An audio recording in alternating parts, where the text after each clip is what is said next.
Nós vamos falar sobre o termo Brazilianization. Exatamente, que é o processo de um país ir para merda, né? Um país que tá bom, um país de primeiro mundo, com as coisas funcionando, de repente acontece um Brazilianization nele e vira um Brasil cheio de merda, cheio de problemas, cheio de coisa, né? É isso daí mesmo que você entendeu.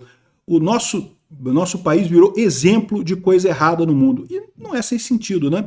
Eu diria para vocês, o pessoal devia realmente usar isso nesse sentido, né? Um país que os eleitores são tão burros que votam num corrupto, num pinguço corrupto para a presidência. Não tem como dar certo, né? É muito justo que a gente seja um exemplo das coisas que dão errado no mundo. Mas é pior do que isso. Eu vou explicar para vocês. Essa notícia foi sugerida por Aquimundi e várias outras pessoas. Obrigado ao pessoal que sugeriu notícias lá no nosso site, no visãolibertaria.com. E obrigado a você que está assistindo o nosso vídeo. Se você gosta do nosso conteúdo, por favor, deixe o seu like e se inscreva aqui no canal, né? Pois bem, Brazilianization, como o Brasil deu origem ao termo pejorativo no exterior. Não é elogio não, tá? Dizer que o país virou Brasil não é um elogio. Quem imaginaria isso, né? Pois é, eu vou te falar uma coisa aqui. Ó. Termos Brasilification, Brazilianization podem ser traduzidos como abrasileiramento e têm sido usados com cada vez mais frequência para descrever um processo pelo qual países mais desenvolvidos se tornam parecidos com o Brasil, se tornam um lixo como o Brasil, né? E isso não quer dizer que eles aprenderam a jogar futebol, passaram a ouvir moda de viola caipira ou incluíram pizza de frango com catupiry e nem estão agora crescendo pés de jabuticaba lá nesses países. Não é isso que é ficar igual ao Brasil. Ficar igual ao Brasil é você ter uma mudança, uma desigualdade social enorme, um monte de gente morando na rua, uma tristeza muito grande. E qual que é a origem desse problema? A origem desse problema eu já expliquei para vocês. Essa terrível burrice da nossa elite aristocrática socialista que quer ser igual à Europa e para isso, como quer ser rica, compra iate, né? Se você quer ser rico, você não pode comprar iate. Iate é uma coisa que você compra depois que você já está rico. Quando, né, quero ser igual ao Elon Musk, vou comprar um iate para mim, porque eu quero ficar igual ao Elon Musk. O Elon Musk tem um iate, eu vou comprar um iate para mim para ficar igual. Não, meu amigo, é errado. Você é pobre, você tem que primeiro ficar rico para depois comprar o iate. O Brasil é a mesma coisa, né? O Brasil quer ser igual à Europa, aí bota um monte de lei cheia de coisa, sendo que toda lei tem um custo, e o custo da lei é muito grande. O custo da lei é justamente a segregação. Por quê? Porque toda empresa grande é menos afetada por qualquer regulamentação. Sempre que você regulamenta alguma coisa, quem já é grande tem menos impacto do que quem é pequeno.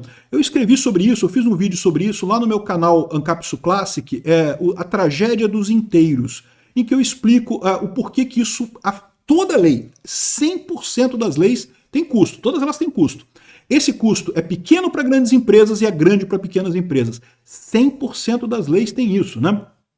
Por exemplo, vamos pegar uma lei que pode ser que eles aprovem aqui, né? A lei de proibir o trabalho 6x1, que eles chamam aí, ou seja, eles querem agora que as pessoas trabalhem menos tempo, só 4 dias por semana, né? É uma lei terrível, tem um custo enorme. Todas as empresas vão pagar mais caro por isso. Como é que vai funcionar, por exemplo, vamos pegar como exemplo a Volkswagen, que é uma empresa grande que contrata um monte de gente. O pessoal da Volkswagen vai ter que contratar um monte de gente para suprir o trabalho das pessoas que não trabalham mais agora, né, trabalham menos tempo agora, para cumprir os horários ali. O que vai acontecer? Vai jogar o preço disso para o custo do carro num primeiro momento, depois vai acabar contratando gente mais barata, né? Inevitavelmente as pessoas vão acabar trabalhando, recebendo menos por trabalhar menos tempo. Então, o que vai acontecer na Volkswagen? A Volkswagen tem, sei lá, 2.000 funcionários, né? Isso vai virar uma linha na planilha do RH da Volkswagen. Olha só, agora o custo agora é esse, vamos ter que aumentar o preço do carro em tanto para poder compensar isso daí, né? Essa lei trabalhista nova. Então, assim, a Volkswagen vai pagar o preço, mas o preço que a Volkswagen paga é barato, é relativamente barato. Agora pensa a tia Maria. Tia Maria tem um botequim lá no interior do Brasil e ela tem um empregado com ela lá para ajudar ela a lidar com o botequim lá, né? Tem 2 empregados para lidar com ela lá. Agora que tem escala 4x2, ou sei lá, 4x3, sei lá qual vai ser a escala que vai ser, a tia Maria tem um problema, porque ela tem que contratar um outro funcionário, tem que contratar mais uma pessoa além disso, né? Repara, um negócio que para uma empresa de 2.000 funcionários é só uma linhazinha na planilha, para ela agora é um dilema, triplicou o custo dela, ela tinha 2 funcionários, agora tem 3, né? 50% mais custo, né? Vira uma coisa extremamente mais cara, vira uma impossibilidade, pode ser que inviabilize o negócio dela completamente. Então, toda a regulamentação, 100% das regulamentações acabam beneficiando empresas grandes e prejudicando empresas pequenas. E aí é esse o fenômeno que a gente tem no Brasil. O Brasil adora copiar a legislação europeia, uma legislação que foi feita para país rico, para que país que tem dinheiro, eles podem arcar com esse custo dessa legislação sem muitos problemas, mesmo os pequenos lá arcam com um custo altíssimo, arcam muito mais caro com a legislação do que os grandes, mas aqui no Brasil, que nós somos um país miserável, a gente está comprando lancha.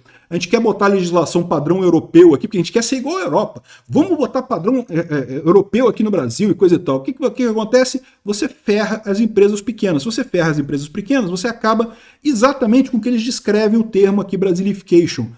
Algumas pessoas muito ricas, porque o pessoal que tem grandes empresas, as grandes empresas são afetadas, elas têm custo também, mas o custo para elas é menor. E o pessoal muito pobre, né? Você matou o pessoal que estava no meio, porque o pessoal que estava no meio, quem tinha pequena empresa, a pequena empresa ficou inviável nesse mercado, né? Aqui, ó. Esse termo surgiu num livro chamado Geração X, Contos para uma Cultura Acelerada. Ou seja, estavam falando da minha geração, eu sou da geração X, né? E o abismo crescente entre ricos e pobres acompanhados pelo desaparecimento da classe média. É o contexto inicial. E é verdade, o Brasil tem esse problema. A classe média do Brasil é pequenininha. Tudo bem, eu sei.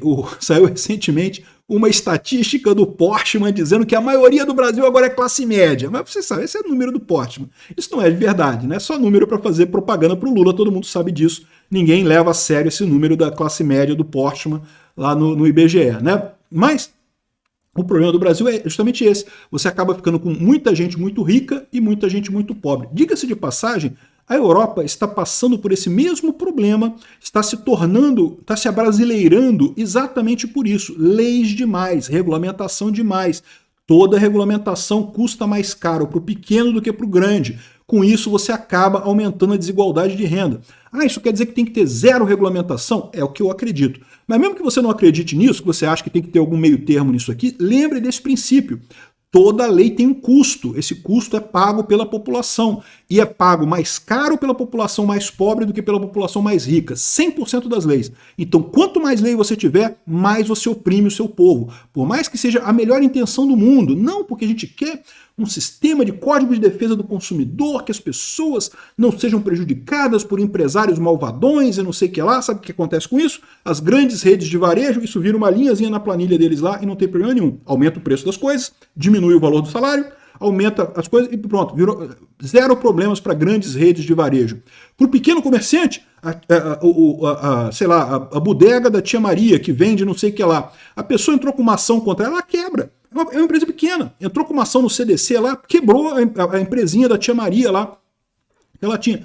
Toda regulamentação é pior para o pequeno do que para o grande. O grande mastiga a regulamentação e caga a regulamentação e não tem problema. Aumenta o preço, diminui o salário e pronto. Né? O pequeno não tem como fazer isso. O pequeno vira uma tragédia, né? Toda a regulamentação. Né?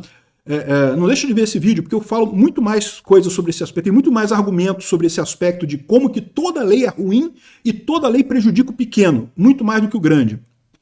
Enfim, aqui, ó, artigo de 2021 recolocou o nome do vídeo lá no Capsule Class, que é O Problema dos Inteiros.